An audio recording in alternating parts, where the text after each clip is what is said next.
Hi, I'm Jeffrey Roach, Chief Economist for LPL Financial, with a quick update on what's happening in the global markets and the call to action for investors.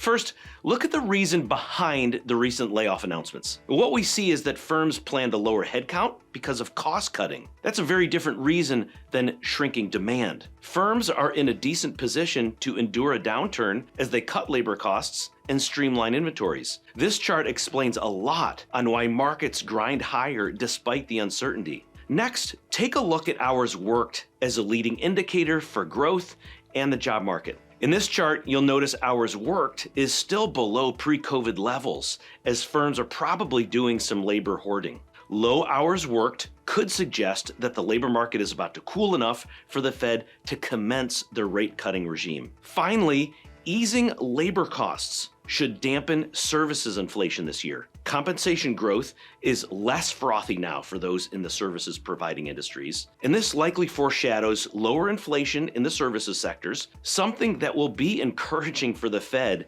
since services inflation has been the most troubling. Now, of course, it takes some time for firms to adjust retail prices after a change in compensation, but nonetheless, the decelerating cost of labor means investors should notice some easing in the stickier components of inflation. So here's the call to action. The next move for the Fed will most likely be a cut in rates. The real debate is the chronology of these cuts. Now, at this time, LPL Research recommends staying invested, maintaining a neutral tactical stance on equities. We expect some volatility in the near term, but equity markets could experience a positive catalyst as weaker labor costs allow the Fed to launch its next move. Well, that's all for now. If you want more insights on global market trends, follow us on social media and take care.